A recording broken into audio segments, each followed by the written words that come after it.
Boa noite, eu me chamo Pedro Henrique Freitas Guedes Oliveira e venho apresentar o pitch de apresentação parcial do meu segundo semestre de TCC, intitulado como Exploração de Mecânicas Adaptativas em Jogos Digitais por meio de Algoritmos Dinâmicos, Produção de um Jogo Autoral.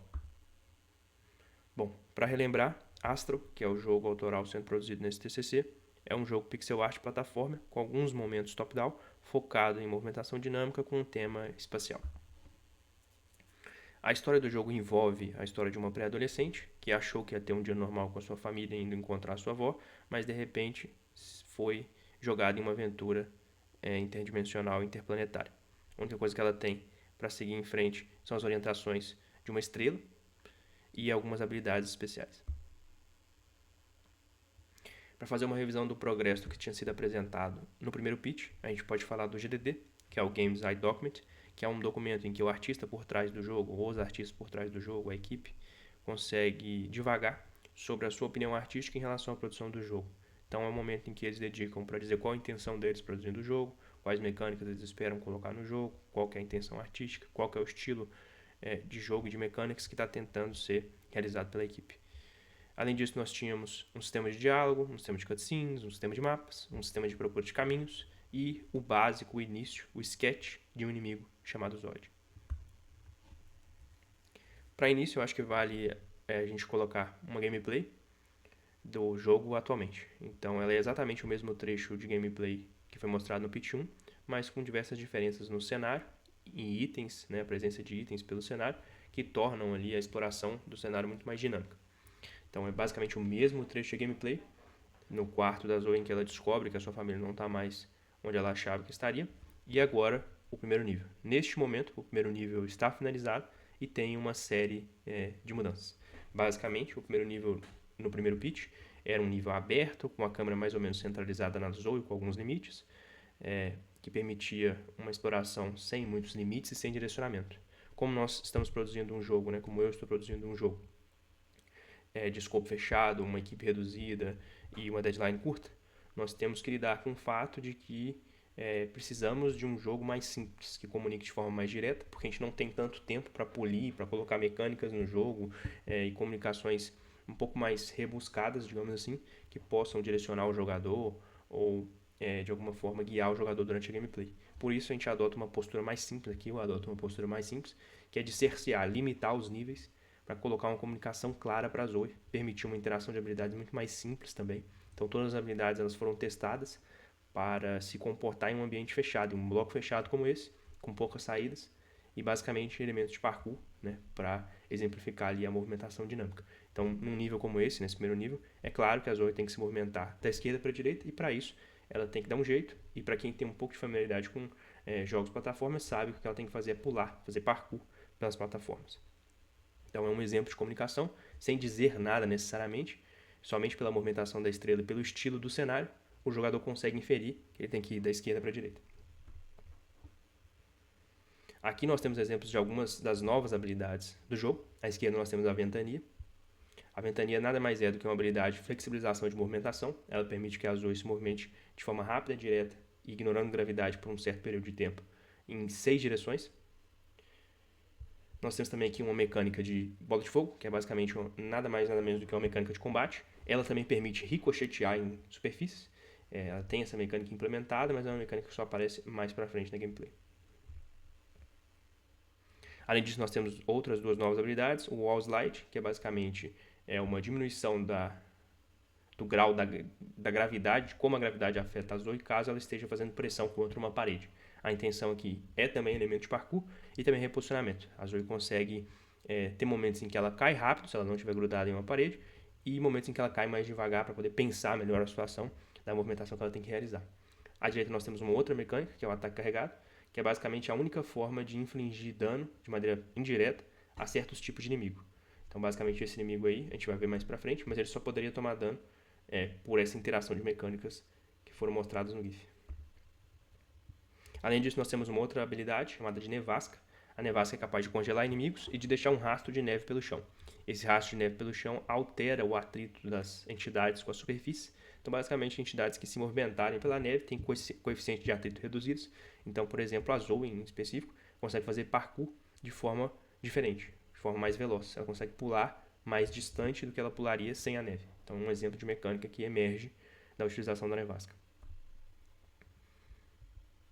Além disso, o sistema de cutscenes foi repaginado, digamos assim, não repaginado, mas foi incorporado com mais funcionalidades. Então, para relembrar, uma cutscene é feita de steps, basicamente traduzido diretamente para passos. Passos são unidades atômicas, digamos assim, das cutscenes. Vários passos compõem uma cutscene e os passos têm diferentes naturezas. Então, para comportar as novas habilidades, as cutscenes de introdução de novas habilidades, as novas cutscenes pelos novos momentos da história do próprio jogo, diversos novos passos foram criados. Eles estão integrados com o sistema de itens. Então, basicamente, eu posso pegar um item e uma cutscene da Play, diretamente integrado com o sistema de diálogos, por exemplo. E aqui estão 3 exemplos de novos passos. Por exemplo, o passo de congelamento da física, o passo de pulo e o passo de quebra de tile. Tile é um bloco do jogo, um desses vários blocos que a gente viu ali na demo, exemplificando a primeira fase. Então, basicamente, o congelamento de física é usado quando a Zoe aprende a habilidade de ventania. A física é congelada no momento em que a Zoe pula, para que seja dado play em uma cutscene em que a Zoe tem a opção de clicar em um botão para ver como a ventania se comporta. Então, basicamente, o congelamento de física serve para que a Zoe tenha uma experiência direta sem nada afetar a experiência da ventania. O pulo e a quebra de tile servem para outros momentos de gameplay. Nós temos novos inimigos também. Um deles é o Zod. Na verdade, o Zod já existia, perdão. E ele é basicamente um general de guerra espacial. Como o Zod existem vários, como esse Zod que a gente está vendo existem vários. Eles são os inimigos mais fáceis de se derrotar do jogo. São inimigos com caráter introdutório, para que sejam introduzidas mecânicas. E eles também atrapalham, né? Digamos assim, eles geram um certo grau de dificuldade quando mais de um Zod existe na cena. Além disso, nós temos um outro inimigo que se chama Sif. Ele já é um inimigo muito mais difícil de ser derrotado. Ele é uma criatura alienígena veloz e versátil, que tem 2 tipos de ataques, perdão, e se movimenta voando. Então ele é um inimigo dinâmico, ele é um inimigo diferente do Zod, e que um só já pode ser um baita desafio para o jogador. Além disso, por fim, né, a gente tem o Quasar, dos inimigos já implementados e estáveis hoje em dia. Ele é um golem sentinela, protetor do espaço astral, e ele não sofre dano diretamente causado pelo jogador.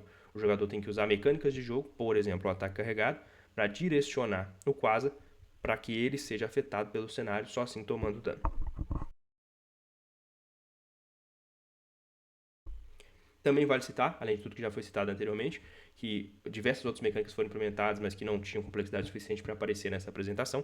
Um exemplo delas é o sistema de itens. Então, basicamente, à direita a gente está vendo as formas como a Zoe pega novas habilidades inteiramente pelo sistema de itens, e também a Zoe interage com itens de outras formas também para ter acesso a história, mecânicas de jogo. Checkpoints, basicamente, a Zoe não perde todo o progresso após morrer durante a gameplay. Ela tem mortes intermediárias que simplesmente resetam para o último checkpoint. Então, se você prestou bem atenção, você viu uma tocha na gameplay, e essa tocha representa um checkpoint que permite que a Zoe não tenha que retroceder todo o progresso, mas sim voltar para a última tocha que ela passou. Traps, que basicamente são armadilhas, são, por exemplo, a Shuriken do GIF que eu mostrei com o Quasar, é basicamente um exemplo de armadilha, mas tem outras. O suporte a teclado foi abandonado, somente suportamos agora joystick, para permitir que a gameplay seja mais polida nesse tipo de input específico, justamente pela deadline por ter equipe só composta por mim, que é uma limitação. A mecânica de dodge, que é basicamente um desvio, que não foi citado anteriormente, mas é basicamente dar a capacidade para a Zoe de desviar de projéteis inimigos, inclusive de inimigos, permitindo, né, uma movimentação mais dinâmica também. A gente teve melhorias de mapas, então basicamente para comportar todos esses itens novos, inimigos novas estruturas apareceram nos mapas, então eu posso spawnar tochas de maneira dinâmica, utilizando o editor de mapa diretamente. Basicamente, as tochas são os checkpoints do jogo. Eu posso spawnar caixas. Caixas é um tipo de bloqueador de cenário que só pode ser quebrado utilizando uma bola de fogo. Basicamente, serve para controlar ali como a Zoe interage nos ambientes. E também, além de citar tudo isso, a gente pode citar os playtests e o feedback. Então, ao final do primeiro semestre do TCC, eu desenvolvi um playtest no dia do próprio TCC e depois, posteriormente, também prorroguei esse playtest, em que pessoas jogaram o jogo e deram seus feedbacks, dizendo principalmente que o jogo tinha mecânicas pouco fluidas. Então era um jogo meio estático, era um jogo difícil de controlar e pouco flexível.